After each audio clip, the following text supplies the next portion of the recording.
विद्यार्थिनींच्या जीवाशी खेळण्याचा धक्कादायक कट उघड, समाज कल्याण विभागाच्या महिला वसतिगृहात खळबळ. नंदुरबार येथील समाज कल्याण विभागाच्या महिला वसतिगृहातील विद्यार्थिनींच्या आरोग्याशी खेळण्याचा अत्यंत गंभीर प्रकार समोर आला असून, कर्मचाऱ्यांमधील अंतर्गत वादातून विद्यार्थिनींच्या जेवणात अथवा पिण्याच्या पाण्यात अपायकारक द्रव्य मिसळवण्याचा कट रचल्याचा धक्कादायक आरोप करण्यात आला आहे. या संदर्भातील कथित ऑडिओ रेकॉर्डिंग सोशल मीडियावर व्हायरल झाल्यानंतर संपूर्ण प्रकरण उघडकीस आले असून विद्यार्थिनींमध्ये भीतीचे वातावरण निर्माण झाले आहे.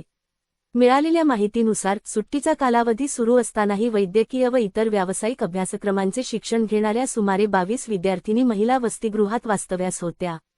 याच विद्यार्थिनींच्या जेवणात किंवा पाण्यात अपायकारक पदार्थ मिसळण्याचा प्रयत्न झाल्याचा गंभीर आरोप विद्यार्थिनींनी केला आहे. संबंधित प्रकारामुळे विद्यार्थिनींच्या जीवाला धोका निर्माण झाल्याची भावना व्यक्त केली जात आहे. प्रकार समोर आल्यानंतर समाज कल्याण विभागाने तातडीने दखल घेत संबंधित कंत्राटी कर्मचाऱ्याला सेवेतून मुक्त केल्याची माहिती अधिकाऱ्यांनी दिली. तसेच विद्यार्थिनींच्या आरोग्याशी खेळण्याचे कटकारस्थान झाल्याची बाब प्राथमिक चौकशीत समोर आल्याचेही विभागाकडून स्पष्ट करण्यात आले आहे.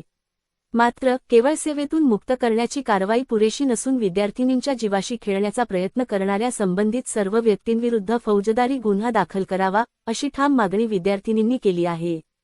या मागणीसाठी विद्यार्थिनींनी सुरुवातीला समाज कल्याण विभागाच्या वसतिगृहात तब्बल 3 तास आंदोलन केले. मात्र प्रशासनाकडून समाधानकारक प्रतिसाद न मिळाल्याने त्यांनी नंतर थेट जिल्हाधिकारी कार्यालयात ठिय्या आंदोलन सुरू केले. या गंभीर प्रकरणामुळे समाज कल्याण विभागाच्या वसतिगृहांच्या सुरक्षिततेवर प्रश्नचिन्ह निर्माण झाले असून, दोषींवर कठोर कारवाई करून विद्यार्थिनींच्या सुरक्षेची हमी देण्याची मागणी सर्व स्तरातून होत आहे. आता या प्रकरणात पोलीस प्रशासन पुढे काय भूमिका घेते आणि दोषींवर गुन्हा दाखल होतो का, याकडे सर्वांचे लक्ष लागले आहे. SMTV Marathi news Sanjay Mohite, Nandurbar. माझे नाव सविता उत्तम थोराते. डॉक्टर बाबासाहेब आंबेडकर मागासवर्गीय मुलींचे शासकीय वसतिगृह होडतर्फे हवेली, नंदुरबार इथं आम्ही वसतिगृहात राहतो. आम्ही इथं शिक्षण घ्यायला आलो तर कुंदन पावरा नावाची जी एक कर्मचारी आहे, तिने आमचा जीव घेण्याचा प्रयत्न केलेला आहे. तिने पाण्यात किंवा जेवणात औषध टाकण्याचा प्रयत्न गेलेला आहे. आमच्याकडे ह्या गोष्टींचे प्रूफ पण आहेत. ती व्यक्तीला असंच आम्हाला फ्रीडम द्यायची नाही. ती व्यक्ती स्वतंत्र फिरायला नको, तिला कुठल्याही परिस्थितीत अटक करायची आहे आणि तिच्याकडून आम्हाला जाणून घ्यायचंय तिने का म्हणून असं केलं. एवढ्या 22 मुलींचा जीव घेण्याचा प्रयत्न का केला तिने, तिच्याकडून हे आम्हाला जाणून घ्यायचं. ती एकटीच नाही, तिच्यासोबत 2 व्यक्ती पण आहे तिच्या प्लॅनिंग मध्ये सामील. त्यांना सुद्धा विचारायचं आहे की का म्हणून जीव घेण्याचा तुम्ही प्रयत्न केला एवढ्या 22 मुलींच्या. आणि आम्ही 3 तासाचं आंदोलन करत होतो सर. साहेबांनी काही ऍक्शन घेतली नाही. त्या व्यक्तींना आम्ही प्रेझेंट करायला लावत होतो, ते अजूनपर्यंत इथं उपस्थित झालेले नाही. आम्हाला आमच्या हक्काचा न्याय मिळाला पाहिजे. दुसरं आम्हाला काही नको. तिने काय केलं, कशासाठी केलं किंवा का करणार होती, हे आम्हाला जाणून घ्यायचंय बस. मला सांग, टोटल किती मुलींचं हॉस्टेल आहे ते?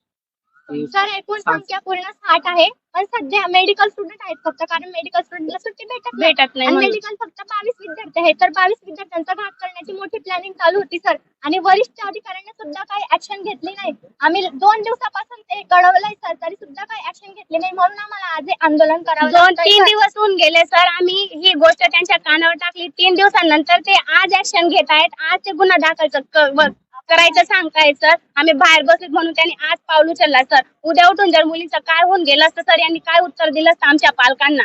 आणि सर काय झालं का, पुरावे आहेत असं सांगतात सर. हे मग आमचा जीव घेतला असता, मग काय केलं असतं, सगळेच गेले असते. सर आम्ही कॉल केला आणि सर कॉल केला आम्हाला. आम्ही जर त्यांना आमच्या न्यायासाठी कॉल करतो तर ते काय सांगतात, आम्हाला आमचे नाव विचारून घेतात सर. हे टार्गेट करण्यासाठी नाव विचारतात का, आणि एवढं सांगतात तुम्ही अभ्यास करा. सर आमचा जीव पण जाईल, मग आम्ही अभ्यासच करू का? इथं आम्ही शिक्षणासाठी पाठवलेले सर. आई वडिलांनी आमचा जीव गेला असता तर काय उत्तर दिलं असतं सर? आई वडिलांना भरून दिलं. नंदुरबारला समाज कल्याण विभागाचं डॉक्टर बाबासाहेब आंबेडकर मागासवर्गीय वसतिगृहाच्या मुली आता आंदोलनाला बसल्यात. आणि विषय अतिशय गंभीर आहे की या वसतिगृहातील कर्मचाऱ्यांच्या आपापसातील अंतर्गत हेवेदावे आणि वादामुळे या वसतिगृहात राहणाऱ्या निष्पाप विद्यार्थिनींच्या जीवाशी खेळण्याचा अत्यंत संतापजनक असा प्रकार समोर आलेला आहे. वसतिगृहातील विद्यार्थिनींच्या जेवणात आणि पाण्यामध्ये अपायकारक विषारी द्रव्य मिळवण्याचं नियोजन आणि कटकारस्थान रचत असतानाची संबंधित कर्मचाऱ्याची ऑडिओ रेकॉर्डिंग क्लिप सोशल मीडियावर व्हायरल झाली आहे. पण त्या क्लिपची सुद्धा, म्हणजे ही जी काही घटना घडलेली आहे, सध्या सुट्ट्या असल्या तरी वैद्यकीय आणि इतर व्यावसायिक उच्च शिक्षण घेणाऱ्या 22 विद्यार्थिनी या वसतिगृहात राहून अभ्यास करत होत्या. हा जर कट अंमलात आला असता तर या 22 विद्यार्थिनींच्या जीवाचं काय झालं असतं या विचाराने पण अंगावर काटा येतो. धक्कादायक बाब म्हणजे विद्यार्थ्यांच्या आरोग्याशी खेळण्याचं हे कटकारस्थान रचल्या गेल्याच्या प्रकाराला स्वतः समाज कल्याण विभागाच्या वरिष्ठ अधिकाऱ्यांनी, देसाई साहेब महत्वाचा विषय, बोला समाज कल्याण विभागाच्या वरिष्ठ अधिकाऱ्यांनी पुष्टी दिलेली आहे आणि इतका गंभीर प्रकार असून सुद्धा समाज कल्याण विभागाने संबंधित कंत्राटी कर्मचाऱ्याला केवळ सेवेतून मुक्त करून त्याच्यावर जुजबी कारवाई केलेली आहे. अशा जीवावर बेतणाऱ्या गुन्ह्यासाठी केवळ कामावरून काढणं ही कारवाई पुरेशी नाही. सुरुवातीला 3 तास वसतिगृहात आंदोलन करूनही प्रशासनाने त्याची दखल घेतली नाही. अत्यंत गंभीर बाब आहे सभापती महोदय. आणि न्याय मागण्यासाठी आता थेट जिल्हाधिकारीच्या कार्यालयामध्ये ठिय्या आंदोलन सुरू आहे. सदर विद्यार्थिनींच्या अन्नात पाण्यात विष कालवण्याचा कट रचणे हा थेट अटेम्प्ट टू मर्डर सारख्या गंभीर गुन्हेगारी प्रकार आहे. असं असताना समाज कल्याण विभागाने केवळ प्रशासकीय कारवाई करून आरोपींना पाठीशी घातले असल्याने त्यांच्यावर तात्काळ फौजदारी गुन्हा FIR दाखल करावा अशी मी पॉइंट ऑफ इन्फॉर्मेशनच्या माध्यमातून सभागृहाला विनंती करत आहे. धन्यवाद. मंत्री महोदय नोंद घ्यावी. सन्मान्य सदस्य चित्राताई वाघ यांनी जो उपस्थित मुद्दा या ठिकाणी केलेला आहे, आत्ताच्या आत्ता जिल्हाधिकाऱ्यांना सूचना दिल्या जातील. जिल्हाधिकाऱ्यांच्याकडनं तिथला वस्तुनिष्ठ अहवाल मागवला जाईल आणि अहवालामध्ये जे कोणी दोषी असतील त्यांच्यावर चौकशी आणि ती कारवाई केली जाईल.